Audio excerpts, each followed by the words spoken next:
So not looking at it overall, just looking at the highest temperature on the chart. Which one's the highest? City B. Okay. What about the lowest?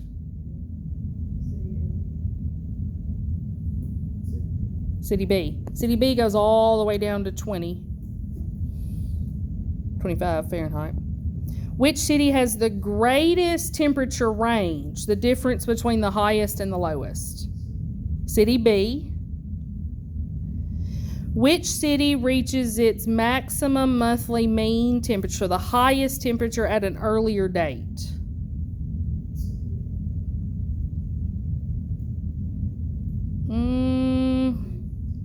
That one's B too.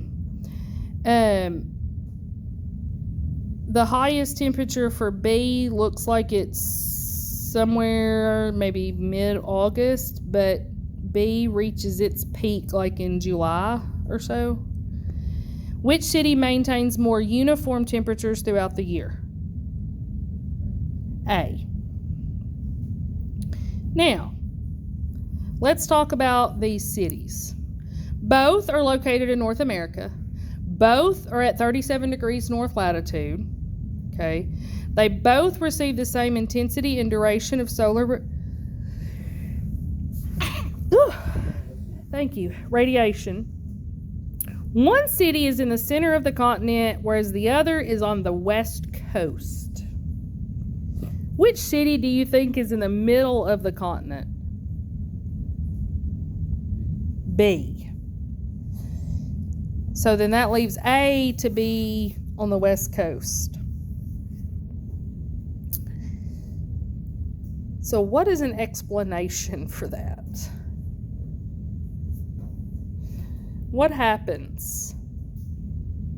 Well, 14.5 looks at air temperature data, looking at the maximum and minimum temperatures.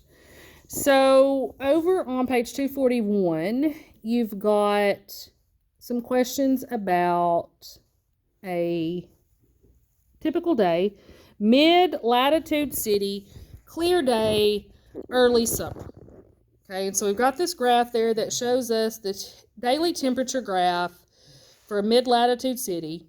So someplace like us. Okay. At what time does the coolest temperature occur?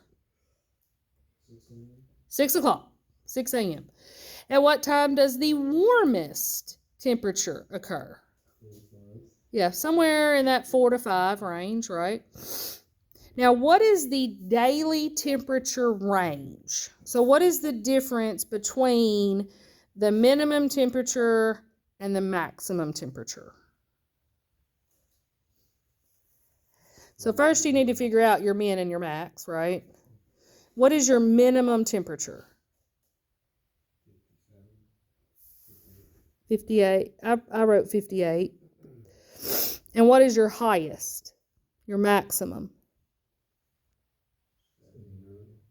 79, 80, something like that. Okay. So let's find and that's in Fahrenheit. So let's find the difference. So what is that going to be? 22 Fahrenheit. And then what is it going to be in Celsius?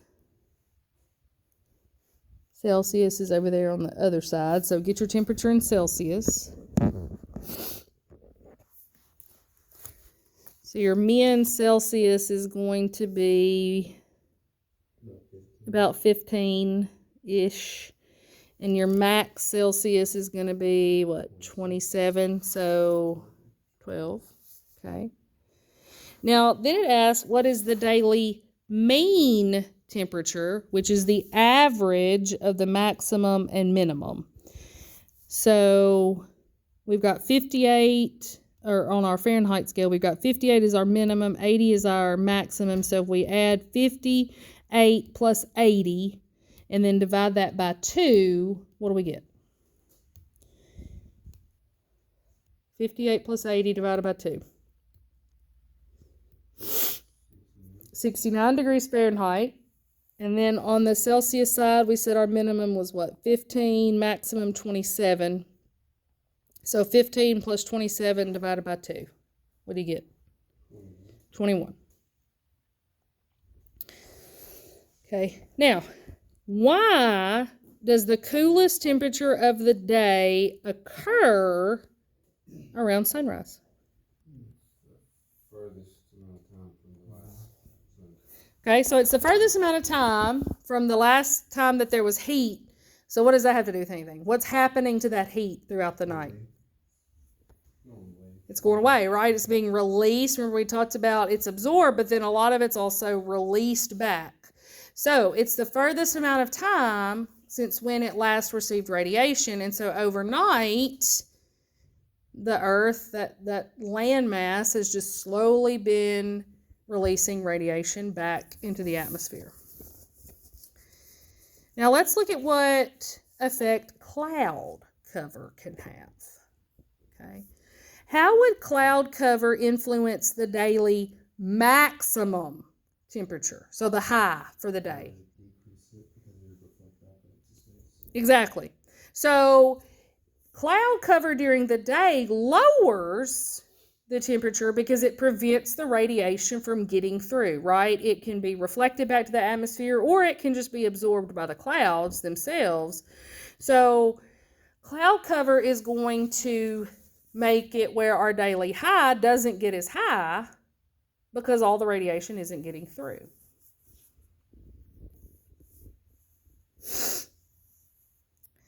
How does cloud cover influence the daily minimum temperature? Would it be the same? It would make the minimum temperature lower. You think it would make the temperature lower at night? Oh wait, no, wouldn't it It would increase it. So if you've got the Earth heating, okay, so it's been heating all day. Clouds come in like this time of day, say. What's going to happen to the heat that's already here? It's going to get trapped, essentially. Some of it's going to go back, right? But it's going to kind of get trapped. It prevents that air from going back through the clouds back into the atmosphere. So it's holding the heat in. So during the day, it doesn't get as hot. We like that, right?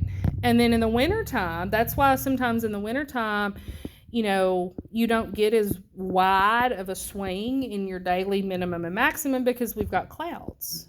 And so the heat that's already there stays there. So it acts like an insulator. It keeps the heat. And that's why I like, you know, when they talk about freeze warnings, you know, or frost warnings, because that'll be coming. I can't believe we haven't had it's coming in the next couple days. There's a cold front coming.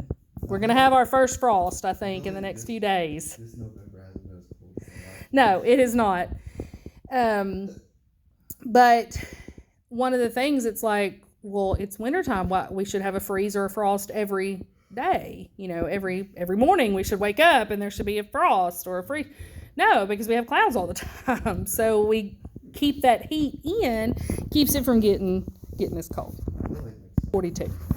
So this is going to be an activity that you're going to work on at home, but I kind of want to go over a little bit of this with you. So what you've got on page 242 is the world distribution of mean surface temperatures for January in the top and July at the bottom. Okay, so these are mean surface temperatures. Okay, so these lines, so you see the lines, those are called isotherms. So just like we had lines on the topographic maps that connected, you know, areas of similar elevation, well, we can have isotherms, which connect lines of similar temperature. And then we're going to see, I think it's next, week after next we meet again, we're going to see isobars, which are lines of similar pressure, referring to air pressure. So you're going to use this diagram and you're going to answer question 1 at the bottom of page 241, and then you need to answer all of the questions on page 243. Okay? So number 1 on 241, and then all of the questions on 243.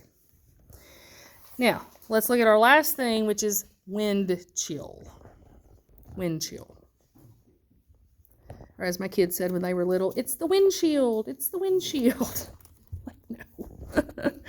So wind chill is, or what they call now, the real feel, right? When you look at the weather, they don't call it the wind chill or the heat index. It's the real feel, okay? So wind chill is, and heat index on the other end of it, is what we perceive the temperature to be. Okay, so it's one thing to measure the temperature of the air with a thermometer, like the actual temperature. But the wind chill or the heat index is what it feels like.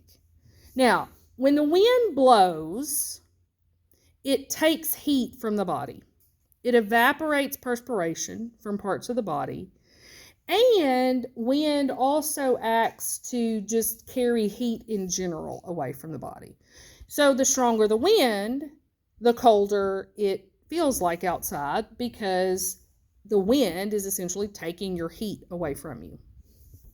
So there's a figure 14.12, shows you the wind chill temperatures. Okay. And then it shows you your frostbite times. So how long can you be out in the area or in the air at that temperature? Something we don't really have to worry about around here, but you know, some people do. So, okay. So if the air temperature, so let's figure out the wind chill equivalent temperature here. So if the air temperature is 30 degrees Fahrenheit and the wind speed is 10 miles per hour, what is the wind chill? So your temperature's across the top, your wind on the left side. So 30 degrees, wind speed 10 miles per hour. What's our real feel? What's our wind chill? 21. Okay. Now, if the air temperature is -5 and the wind speed is 20, what is the wind chill? -29. And if the air temperature is -20 and the wind speed is 30, what's the wind chill? -53. I had a friend, she